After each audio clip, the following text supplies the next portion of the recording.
Welcome back to another episode of Win or Lose Sports with myself, DJ Mpress. Yes, sir. Tyrone McCain. Yes, sir. Yes, sir. This is the Bam episode. Here it is. Right. Bam. But it seems like after every episode we do, something crazy happens in sports. I wish we can do an episode like right after. Right. Situations happen. But let's talk about the Bam Adebayo 83-point game. Is it legit? Is it a feat of accomplishment? I know it is to me. Yeah. Is it better than Kobe's 83? Or was it given? Was it something that was an easy ride? Was it given to him? What do y'all think? I think Kobe's was better because Kobe's happened in more of the flow of the game. Because, the Raptors were beating them at one point, and that's when Kobe went off. But Bam's, I mean, like I said, I looked up the stats for it, and like I said earlier, the stats is close except the free throws. Because there's no reason you shooting 43 free throws in a game. That's ridiculous. So that's where I think it starts to get sketchy for me. Because now it really looks like you handed it to him. He got 36 points off of free throws. That's nuts. Yeah. So, but whose fault is that though? Is it Bam's fault? Oh, it's definitely not his fault. I mean, if they're gonna let you score, score. But I just think it looks different with Kobe's. But Yeah, I say the same thing. I think Kobe's was 80. His 81 was out of necessity. yeah, exactly. He needed almost every last one of those points, right? Right. Now, but I say this though, people that's trying to discount 83 points, try it. Yeah. Right. Yeah. And the reason why I say that is because when I was in high school, we had a thing where we wanted whoever the star of the team was every year to break the scoring record. So Jim had it my sophomore year. And I remember specifically, when we was trying to get Donnie the record, he ended up breaking it. But everything was geared towards getting him the ball for him to shoot, right? Right. So I understand that aspect of it, right? People say, his other teammates wasn't shooting. No, if you got the opportunity for your teammate to do something special, let him do it. Now, as far as the other team fouling and all of that kind of stuff, you still got to make them free throws, and it is not easy. No. It is not, especially so my senior year, they wanted me to break the record. I didn't like shooting that much. Right. You know what I mean? Yeah. I didn't break the record because, after a while, I was like, man, I'm not about to keep, no, I'm cool. Right. You know what I'm saying? Right. So it's a feat in itself because it's so hard to do it. Yeah. And all the people that's saying, oh, it ain't legit, you never did it. No. Yeah. Yeah. And a lot of people haven't scored 8 points Right. in a high school game, let alone And got so much to say about it. Yeah. I think anything you do in the NBA, Absolutely, is special. No doubt. When you talked about Jimmy, Jimmy was Toledo's best player.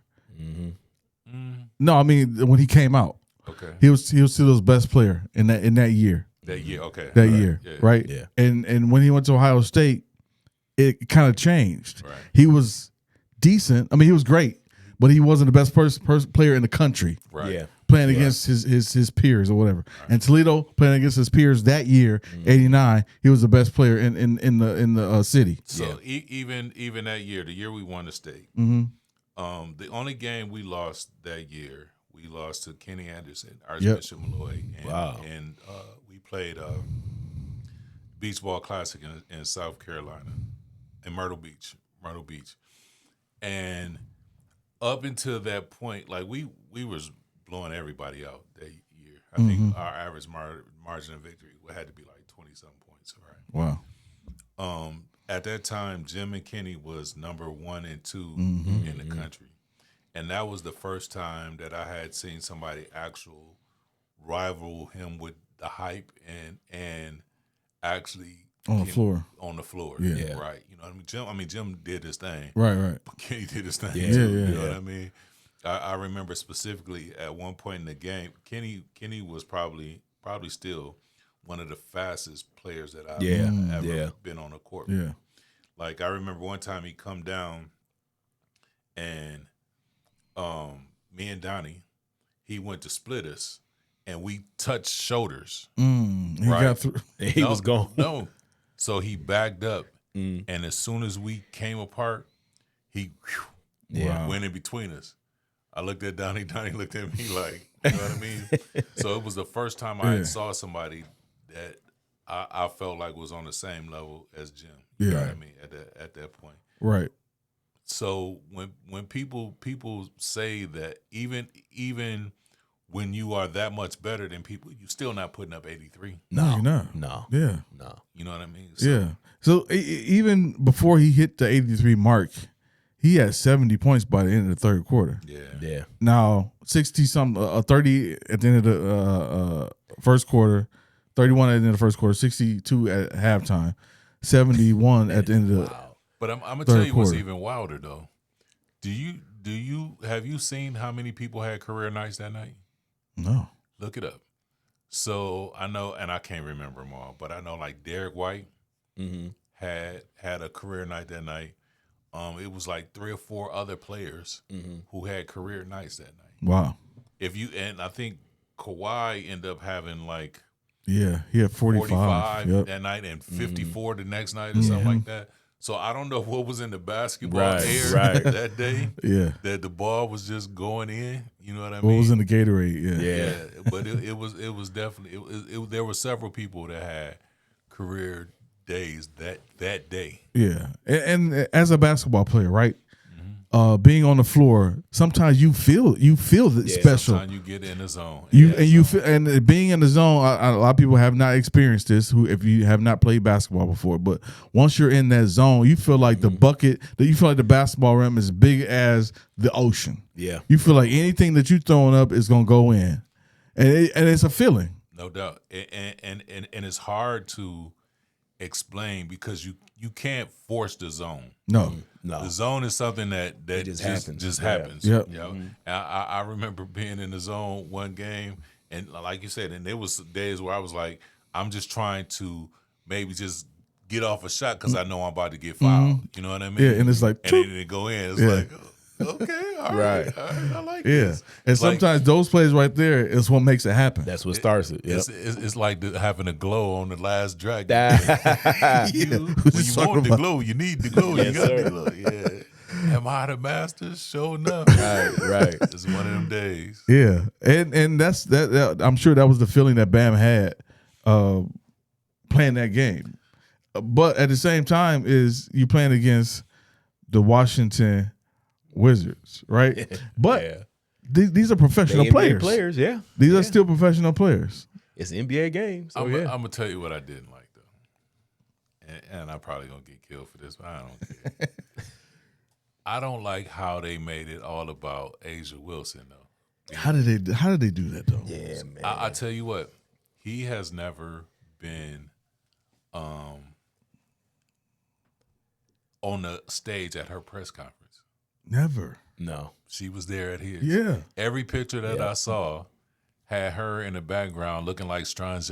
But listen, even during the game when he was scoring, every time he scored, it was a shot to Asia. Yeah. Right. Like, why is that?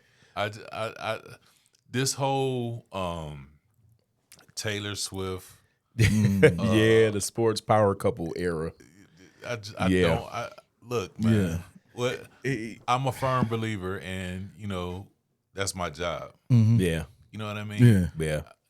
If my wife just so happened to come to my job, she not coming in the board meeting. Yeah, you know what I mean. Right. Let's find a decent way to do that. Yeah, because now what you're doing, and I understood what they were doing with the Taylor Swift because that's a whole nother revenue stream of Swifties who really support her. Right. Mm-hmm. But they overdid it to the point where it's like, man, stop putting her on the screen. TV. It's ugly now. Yeah.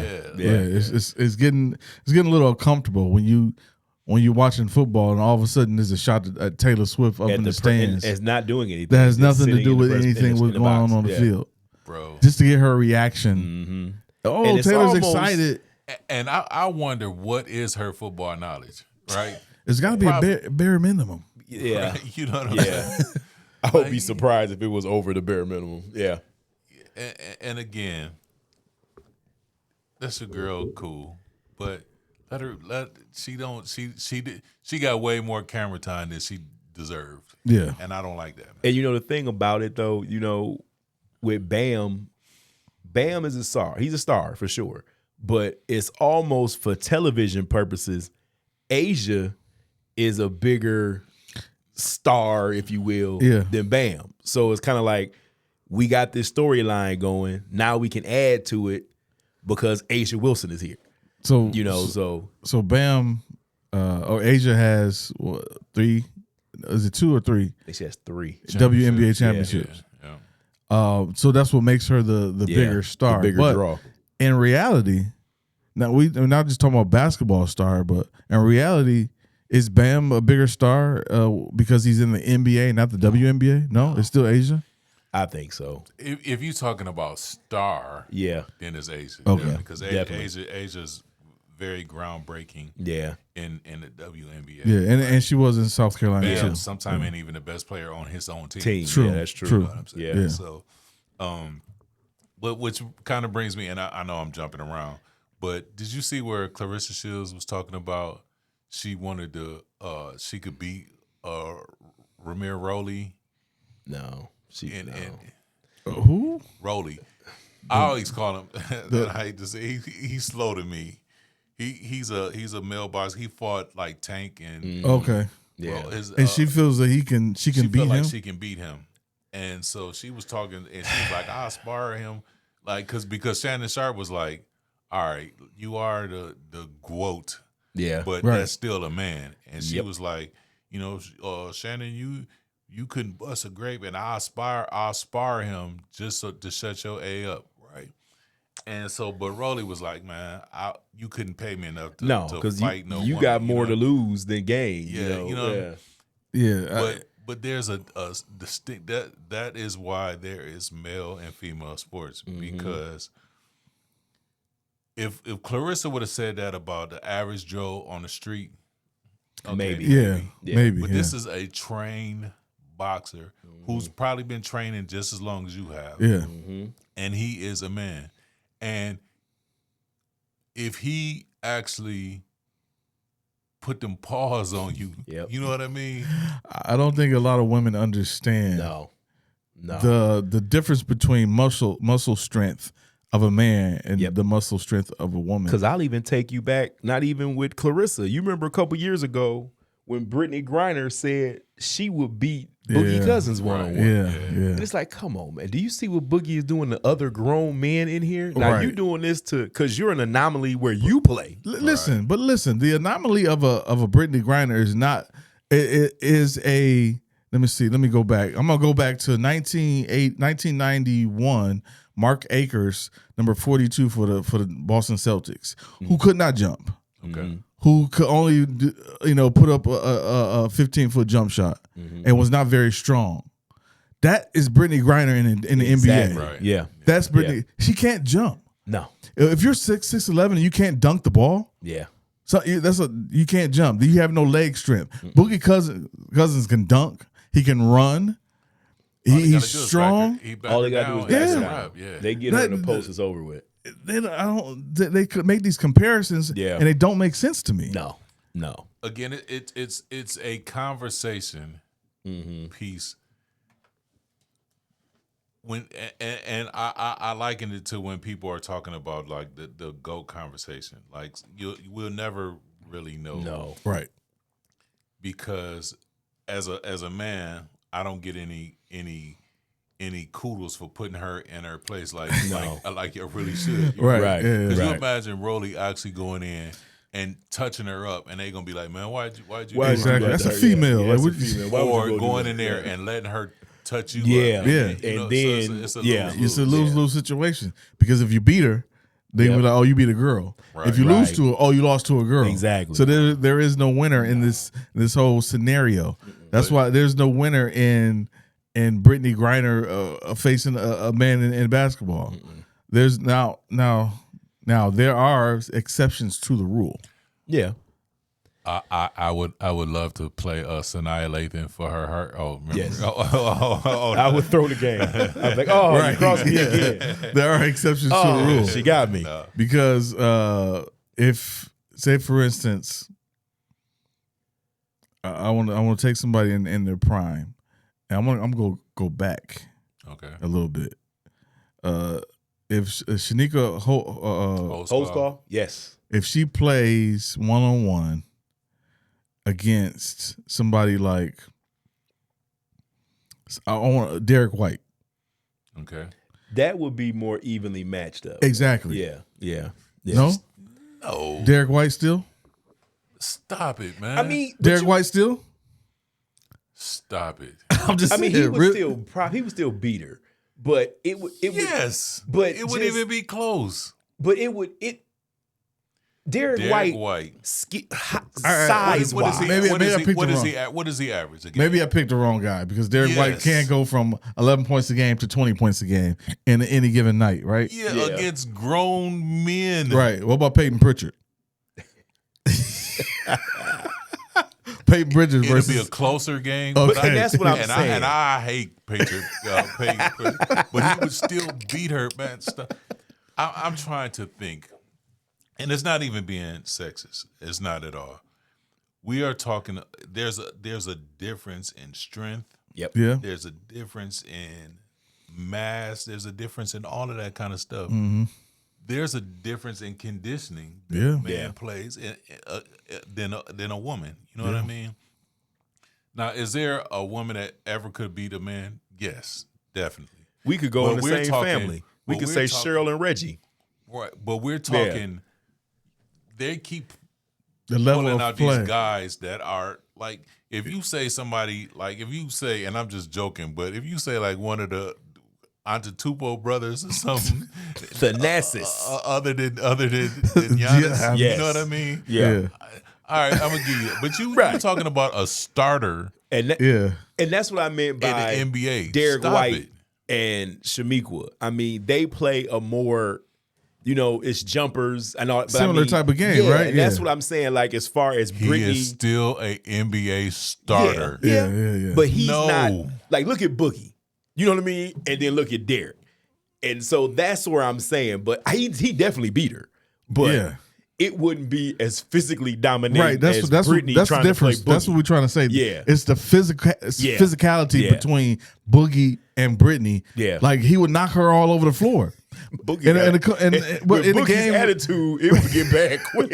In the game with Derek White and Shaniqua, it'll be more of a upfront, like one-on-one, like face-to-face type of game. Yeah. So it wouldn't be any knocking. Yeah. It will maybe some, but Boogie would knock Brittany all across the floor and wouldn't carry anything about it. Let me tell you something. Derek White is going to be fast than Shaniqua. Mm-hmm. He's going to be stronger. Mm-hmm. He's going to jump higher.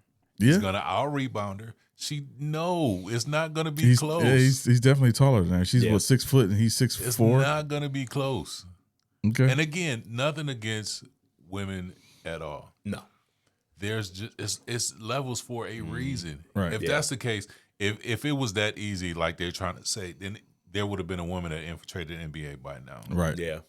On a regular basis. It was. Her name was It was a Joanna, man. She had a whole documentary about her. No, there was a woman drafted to the Utah Jazz, right? Back in '79. I think. I don't think she played even a game, right? Preseason game, right? Yeah. She couldn't make it past the conditioning. No, and again, because there's a difference. Yeah, and it's set up. The muscle strand of a man, is woven a lot different than a woman. Mm-hmm. And for all the women that's gonna get on here and be like, I know somebody. Okay, all right, yeah. Zion Cook can beat you 1-on-1. She probably can right now. Right. Yeah. But I'm not an NBA starter. right. You know, she's an NBA, and that's what I'm saying. The people that they're trying to pick, like Romero Rowley was a champion at one point. Yeah. You understand what I'm saying? Derek White is a champion and a starter. Yeah. You know what I mean? Boogie Cousins. And you know what? Derek White probably still hasn't got to his peak. Boogie Cousins was an all-star at one point. Yeah. You know what I mean? Yeah. go lower on the tree. Yeah, and then right, I right. might say you have an opportunity, Yeah. but stop it, man. Stop with that. I don't. So let's go back to the Bam thing. When you talk about the comparison, Okay. Bam's 83 points, Kobe's 81 points, Wilt's 100 points. Which one out of those three? Which was the better game? So there's no real footage of Wilt's. besides him holding the But paper. I heard his was similar to Bam's. Bam's. Yeah. And I don't know. I'm not that old, but so again, to me, Kobe's being in the flow of the game and he scored 81 out of necessity. Yep. You know what I mean? Yep. That to me that says a little bit more than the other one. And it was a close game. Yep. I don't know what the score of the Wilt game was, but That was a blowout too. Yeah. yeah, when there's a point Wait, where was it? you're Let me playing go for a win and you're playing just to get points. Yeah. and that that's changes it. Yeah. the whole And that's what happened with Bam. right. Because Kobe, it says on here, I looked it up. It says the Lakers were losing bad early. Kobe scored 55 in the second half just to complete the comeback. So he scored the points, like you said, out of necessity. Right. And Bam, it was a blowout. The 43 free throws. I mean, after a while, everybody helping at this point, and it's like, and again, it was Washington. So Wilt's 100-point game scores 169, 147. Yeah, that's still a blowout. yeah, Blowout, 22 points. It was done on the same date as Bam's, March 2nd. That's interesting. It is. so that might be what's going on with the NBA. It could have been one of it could have been one of those days. Yeah, That's just one of those days. Very interesting. I didn't know that. I want to confirm that, but I believe that is the same date as March 2nd, 1962. You weren't born 62? No, All right. no.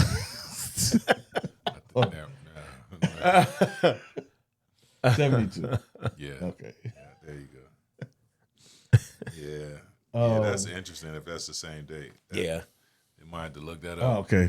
March 10th. Okay, so it was close. It was close. But yeah, his game, those two games do look similar. The Bam game and the Wilt's game. Both blowouts, both stats look similar. Free throws look similar. Yeah. Wilt was a terrible free throw shooter. Bam is not a good free throw shooter, as we all know. Bam shot 21 3-pointers, 20-something 3-pointers. Well, I know he made 7. He made Yeah. 7, yeah. So he was like 30-something%. He made 7. He took 22. Kobe Yeah, 22. made 7 and took 13.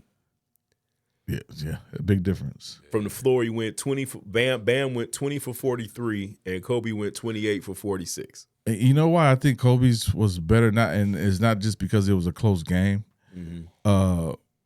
It's because the way he did it, Yeah, the fashion and how he scored the basketball. I mean, he made their defense look ridiculous.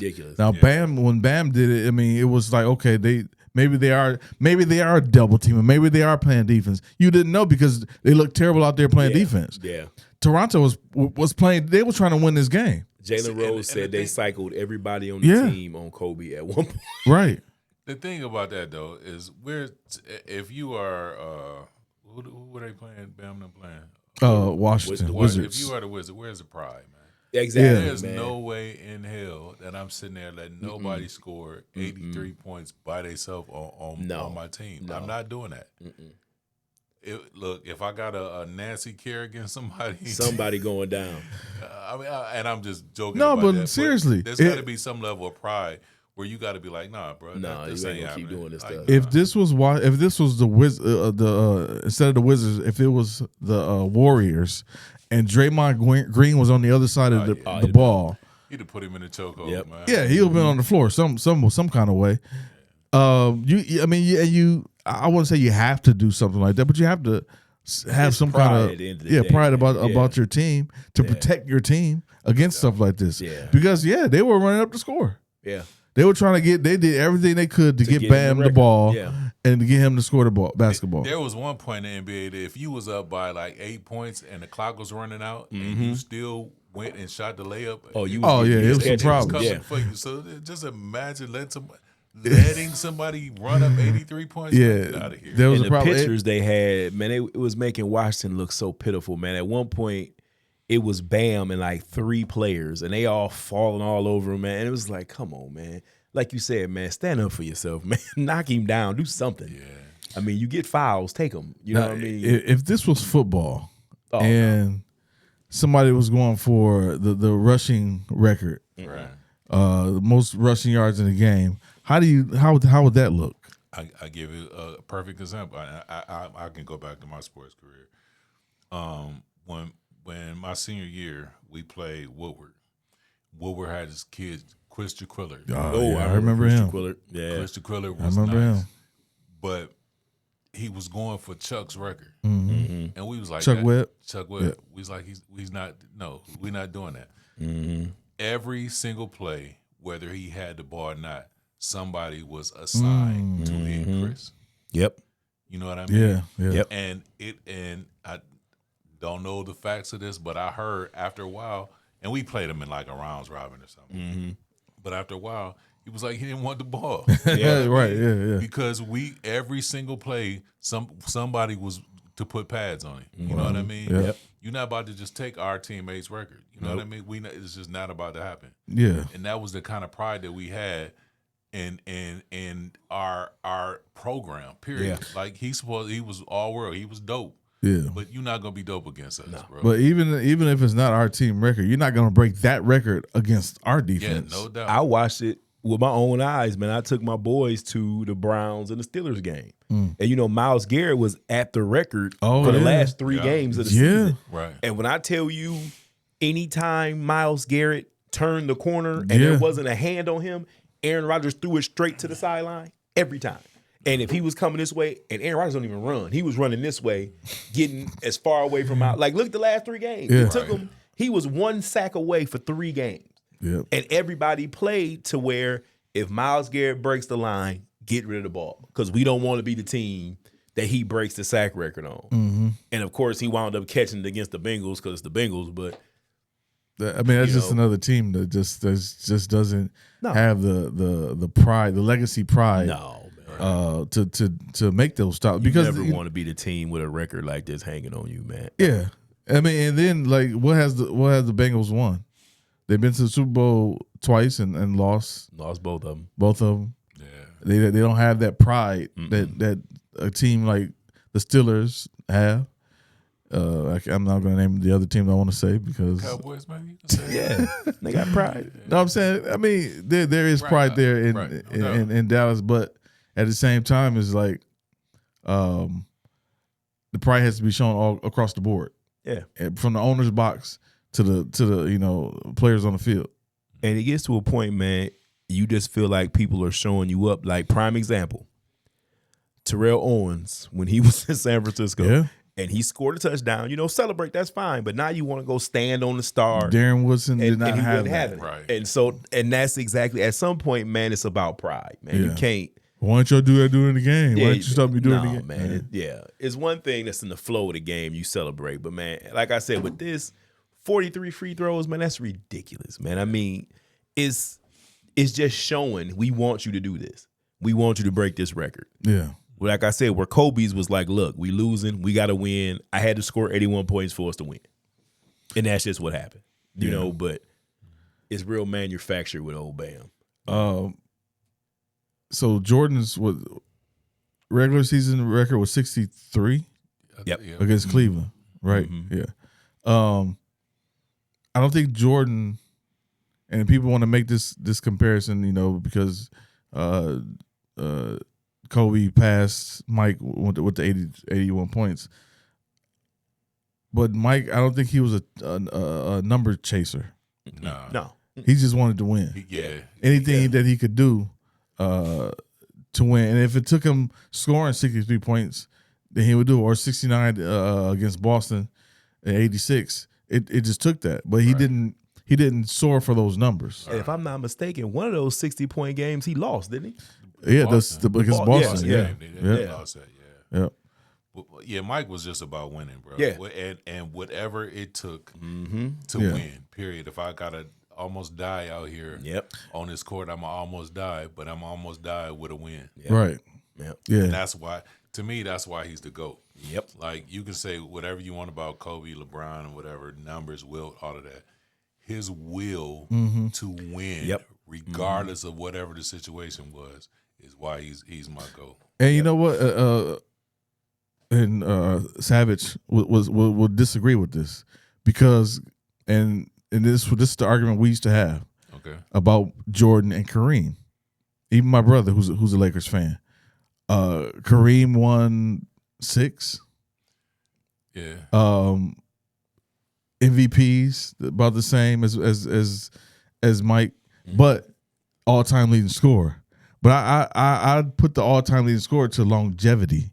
Absolutely. I don't put that towards your greatness and how you dominated the game. Even though Kareem did dominate the game at some point. Yeah. But later on in his career, when he was with the Lakers, he was not Kareem Abdul. He was not Lou Alcindor that came out of UCLA and that played for Milwaukee and won 2 championships in Milwaukee, and the championships that he won with LA, 3 with LA. And the game was a lot different too. And I hate to say that, but it was. The game was a lot different. Yeah. Talent level was a lot different. Which that is the thing that they try to give LeBron. Like, today's players are a lot better than yesteryear's players. But I still think Mike could give you a good 20. Yeah. Today's game? Yeah. No, I'm saying at his age now. Oh yeah, okay. Dressed up right now. Free as it is, yeah. Right. You know what I mean? Right. No, back then. But that's how great he was. Yeah.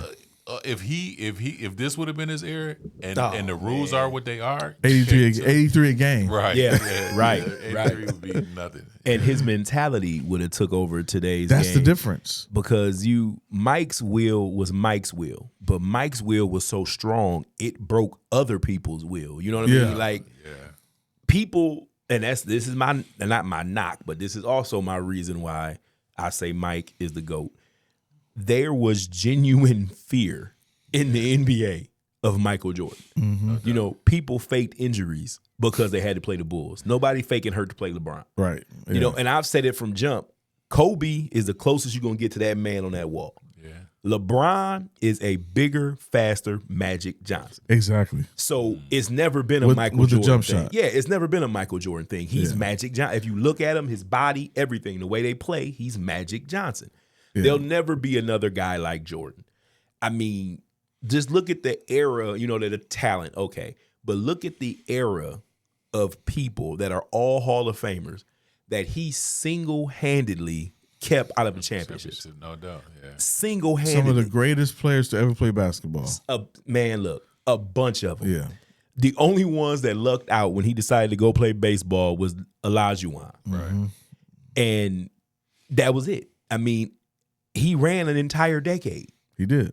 So, yeah, that's the difference for my comparisons as far as the greatest is how you dominated when you played. Right. The eras are going to be different. No doubt. The game was different in the 70s. Rules is different, all of that. In the 80s. Yep. The rules are really different from in the 80s and 90s to now, because back then you could guard somebody and use your strength to prevent them from being effective offensively. Mm-hmm. Nowadays, that's a foul. Yeah. You can't do that. The rules are still evolving now when it comes to hand checking and all that stuff, but the flop game has really done something to the NBA. Yeah, look, they took real charges back then. Real charges, man. Because they was coming to the hole with intentions to hurt you. Yeah. Exactly. Yeah. And taking the charge back then was not something that you volunteered to do. It was bad business. Yeah. Horrible business decision. Yeah. Right, no doubt. Especially when you got Dominique Wilkins coming to the hole. You know who I say is underrated, though? Sean Kemp. Yes. Oh, yeah. Yes. Sean Kemp, Yeah. to me, And he not don't just get dunking. mentioned like he should. He was power. Yes. He, to me, Sean Kemp, especially in that I want to say 4-year window. Yeah. From Peyton. 94 to 98, they were Sean Kemp was probably the best power forward in the game. Yes. No doubt. Absolutely. Yeah. Besides Karl Malone. Yeah. And I want well, Karl Malone was a good scorer because he had John Stockton, but athletically, it was Sean Kemp. Yeah. Scoring wise, it was Sean Kemp. Yeah.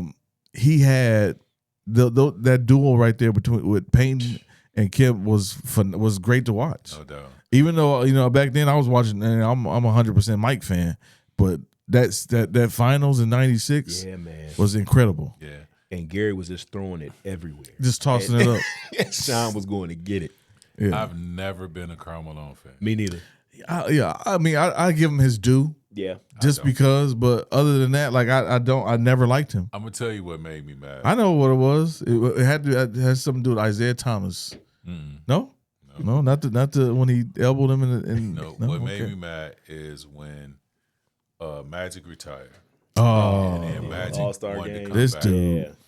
and play, and then he was like, "Oh no," you know what I mean? Like, man, we asked you to play basketball.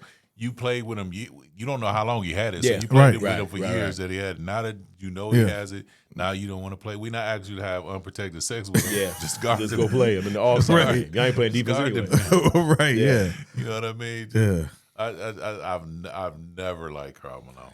yeah. Karl Malone, he's not a likable guy. Yeah, and he's made some questionable flawed. decisions in Made his life some also. Very questionable Very decisions. questionable decisions. Yeah. To me, he was given a great opportunity because he was with Stockton. Right. Stockton made. I mean, I'm not saying that Karl Malone is not a good scorer. He's he's a decent shooter for a power forward. Yeah. But what did he do to make himself top 50? Nothing. Was he better than Patrick Ewing? No. He wasn't as dominant. No. If you ask me. Was he better than Charles Barkley? No. Heavens no. To me, Charles Barkley at one point was the second best player in the world. And that's the thing I hate about. He wasn't better than like Dave Robinson. None of them big dudes. Yeah. No. That's the thing I hate about Barkley, man. People. You hate about Barkley? No, the thing I hate that they do to Barkley, I should say. People see him now on TV joking around with Shaq and all this, and Shaq, give him the business and he'll have a ring or whatever. But Barkley was amazing, man. Yeah. I mean, and people don't see it. Like when he was young in Philly, Barkley bringing the ball up on three people, dunking the ball coast to coast, blocking, and he's 6'4". Yeah. And so, when I first started playing basketball in 5th grade, my number was 34. Was because of Charles Barkley. Even though I was a Celtics fan, I love Charles Barkley because the way he approached the game. Yeah. Like to be that small and be that powerful. Yeah. And be that fast at the same time. He gave me hope because I was 6'4", and I was like, okay, all right, I can do this, Yeah. So he was like, even though he said I'm not a role model, right? But he was definitely my role model. Yeah, no doubt. And even Barkley, he said he had to go home and tell his daughter. He said, I've always told you that there's never anybody on a basketball court better than your dad. He was like, but now I think I found. Yeah, he was talking about Mike. Yeah. So speaking of role models, y'all saw the video I sent y'all, Caitlin Clark and Angel Reese. Yeah. Did y'all see that? Yeah. This is the problem that I have with America, right?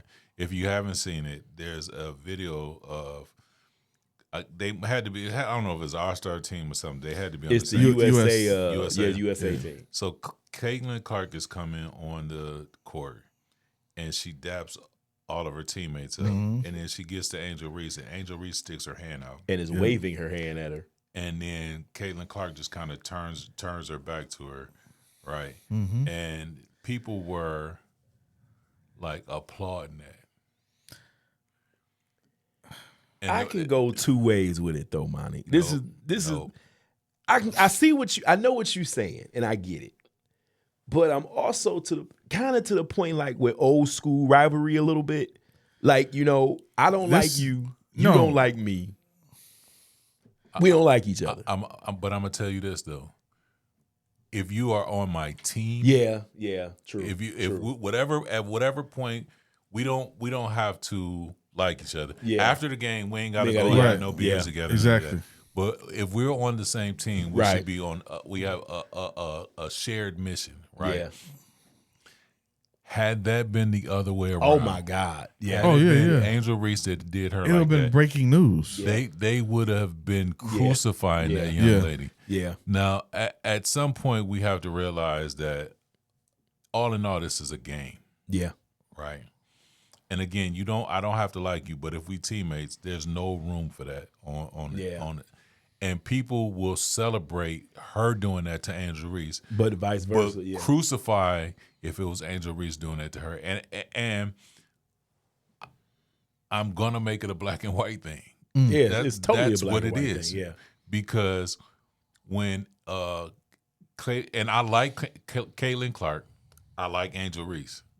I if you ask me, I think I might like Caitlin Clark a little bit more than I like Angel Reese. Right. Sometimes Angel Reese do some stuff to get on my nerves. Yeah. But the fact that Caitlin Clark can do this to somebody, John Cena. Yeah. and they like, oh Yeah. yeah, she's cocky, Right. and Yeah. Right. and Yeah. then when Angel Reese do it to her, now it's just arrogant and it's Yeah. blasphemous, and there's no room in the game for that. But No, when Caitlyn does, she's a competitor. And what's crazy is our people saying that. Yeah. bruh, I've seen our people. I've seen Stephen A. say Yeah. stuff like that. hold on. Stephen A. is not our people. Stephen A. hasn't been. That's our why. That's why you wait. That's For why a initially I long said period of I've time. seen our people say this, and then I said And Stephen A. I've seen Stephen A. He has do not been this. our people. Yeah, in a man. long Stephen A. time. get farther and farther away from us every day, man. Him every and Jason day. Whitlock. He getting close. both of He them. getting- and He treading water to get that. what's weight, crazy is man. Stephen A. thinks he's still our people, Yeah. and Jason Whitlock is not. Yeah. When in actuality, they're both in the same category, If you all put by a quote up themselves. of some of the stuff they say, and you had to guess which one said it, it'd be hard to figure out. It would. It would be very It hard would. to figure out. Yeah. Yeah. But I don't like that. One is bad for the game and the influence that they have on the next generation of Yeah. basketball, female basketball players. Put that aside. Yeah.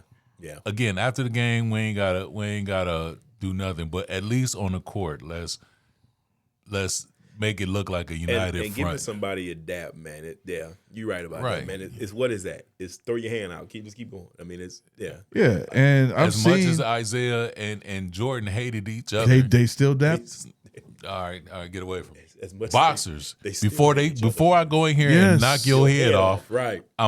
we gonna touch it up, And I'm gonna talk to you after also. and then in the word of sportsmanship, just sportsmanship. yeah, You can't do Yeah. that to your teammate. you Come right on, about man. that. Yeah, you right about that. I hate it. And again, I always look at it as if Angel Reese had did that to her, it would have been on Sports Center. It would have been on every news outlet about look at her, look how, you know what I mean? Right. Find every way to tear this young lady down. Because you like you said it, they did it when they were in college with, like you said, with the Right. whole John Cena thing. And- it was, oh my God, Caitlin Clark is such a competitor. She cares so much. Angel did the exact same thing back to her, and it's all flipped around. And Yeah. then she pointed at her ring finger, and they swore it down. She flipped her off. Yeah. and all- Yeah. I mean, Yeah. that That means stop it. I've won championship. That's what that Yeah. means. So we getting to the end of the show. I want to ask one question. So, in sports and in life, what are you remembered for? Are you remembered for the wins and losses, or how you impacted the game or the game of life?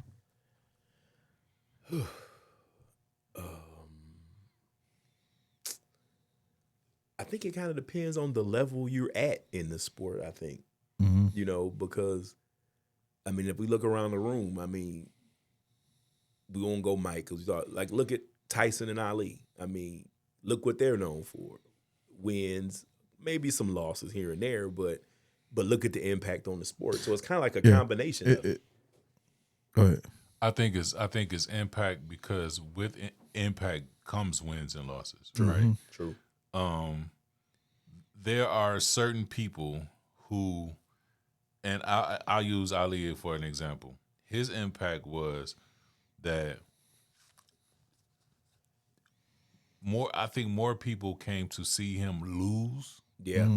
than at a point in his career than they saw him win. Yeah.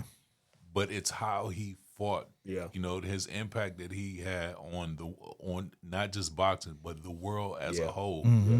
To garner that kind of feeling out of people. People loved him and people hated him. Yeah. With that same, strength, love and hate. So that, to me, that's what impact is. To make somebody have some kind of feeling about you one way or another so strong that they push and pull against each other. Right. So I think impact is more important. Yeah, and I think it is different with different sports. Yeah. Because when you look at Jordan, he's known for winning. He's known for winning championships. That's why people declare him the greatest of all time. I'm gonna tell you why I kind of disagree with that a little bit. Because if you look at the '92 Dream Team, right?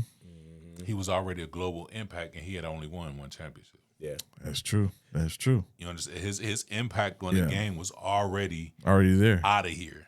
Yeah, before he won 6 championships. Right. Yeah. So, and that's the only reason why I disagree with that. Yeah, I mean, and some sports will be different, like football. I'll give you another example. I'm sorry, I cut you off, but somebody who don't have a championship but probably changed the NBA, Allen Iverson.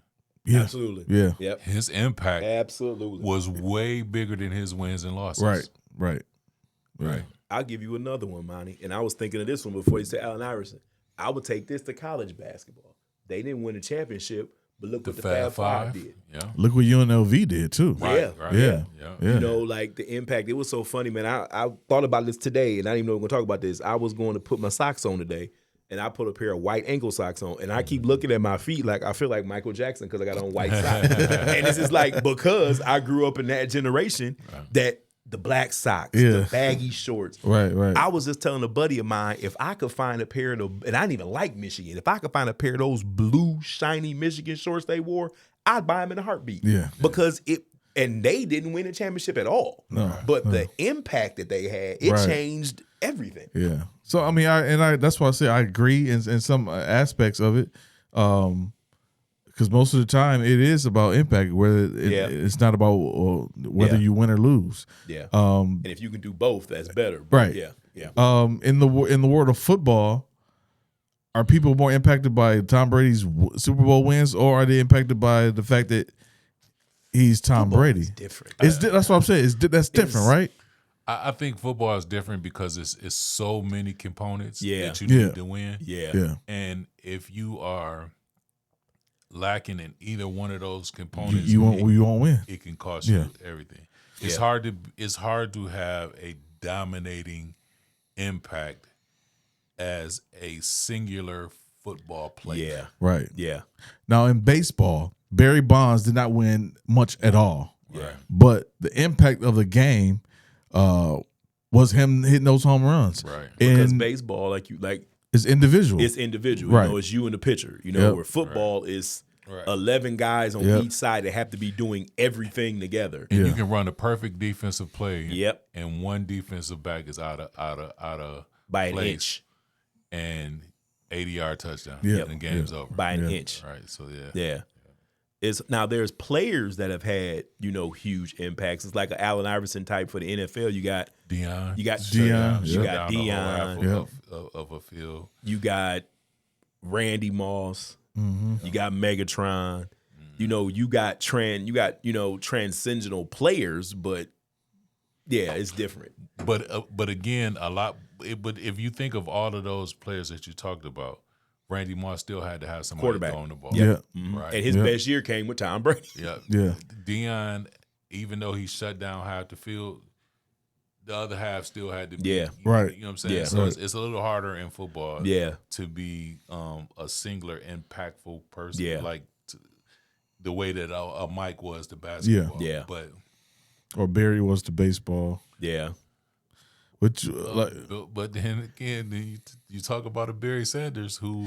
See, but now when you he mention that, didn't win though. He didn't win, but people still know him as one of the greatest back to ever play football. Yeah. Even though he didn't win, right, or make the playoffs, but one year in 1991. Insane, man. Yeah, insane. Yeah. But I guess that'll do it for this week's episode of Win or Lose. Hey, if y'all have topics y'all want us to talk about, leave it in the comments. Remember to follow us on all social media, and you can leave comments on these pages at Win or Lose Show. Visit the website WLShow.com, and remember to like, subscribe, and share. Share, definitely Please share. And debate us. Yeah, debate us. Leave it in the comments. We can tell you why you're wrong. All right. We'll see y'all next week. Hey, this was a good game, man. I caught the tail end of it the other night, man. That was a good game. I can't watch baseball. I watched until the literal October. end of it. And that's what I saw.